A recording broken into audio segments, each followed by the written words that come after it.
আসসালামু আলাইকুম। আজকে একটা খুব সাধারণ রেসিপি নিয়ে চলে আসলাম, যেটা হচ্ছে খুব একটা একেবারে সাধারণ তরকারি। সচরাচর আমরা সবাই খাই, কিন্তু অনেক পরিবারে আছে বাচ্চাগুলো খেতে চায় না। এভাবে করে খাওয়াইতে পারেন, অসম্ভব মজার হয়। বাচ্চা বড় সবাই খেতে পারবে। ডাটা দিয়ে ডিম দিয়ে আজকে ভাজি করব, খুব ভালো লাগে খেতে। তো আমি এই যে ডাটাগুলো পরিষ্কার করে ধুয়ে নিয়ে কুচি কুচি করে কেটে নিতেছি।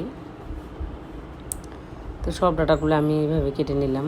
কেটে নেওয়ার পরে পরিষ্কার করে ধুয়ে নিলাম। ধুয়ে নেওয়ার পরে এই যে হয়ে গেছে ধোয়া আমার।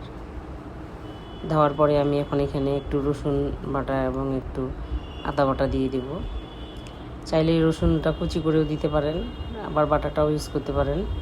আর আমি একটু জিরা বাটাও দিয়ে দেব। মশলাটা দেওয়ার কারণ হচ্ছে যে আদা রসুন এবং জিরা বাটা। এটা দেওয়ার কারণটা হচ্ছে যে ডিম এখানে অ্যাড করব। ডিমের যে একটা গন্ধ থাকে, সেই গন্ধটা থাকবে না, আঁশটা গন্ধটা থাকবে না।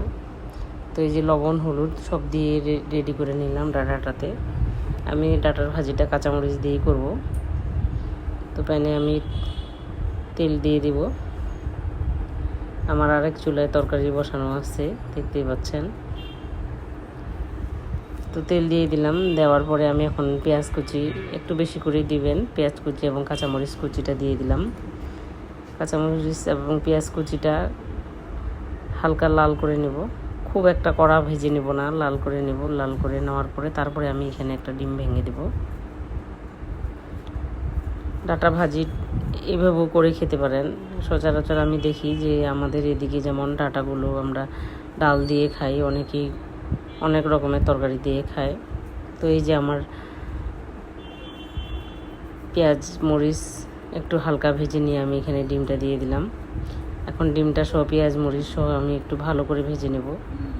ডিমটা যতক্ষণ পর্যন্ত না ঝরঝরে হয়ে যায় ততক্ষণ পর্যন্ত একটু এই তেলেই খুব ভালো করে নেড়েচেড়ে ভেজে নিতে হবে। ডিমটা ঝরঝরে হয়ে গেলে তখনই আমি ডাটাটা ঢেলে দেব।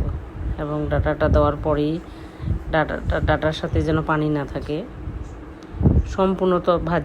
সম্পূর্ণ ডাটার তরকারিটা আপনাকে ঢেকে ঢেকে রান্না করতে হবে এবং অল্প তাপে। আমি চুলার তাপ একেবারে কমিয়ে দিয়ে রান্না করছি ডাটাটা। আর এইভাবে নেড়ে চেড়ে দিয়ে আমি ঢেকে দেব।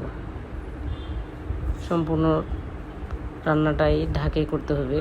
তেলটা একটু বেশি দিয়েন যেন লেগে না যায়। তারপরে যে এইভাবে ঢেকে দিলাম, আবার একটু নাড়ে দেব। পানি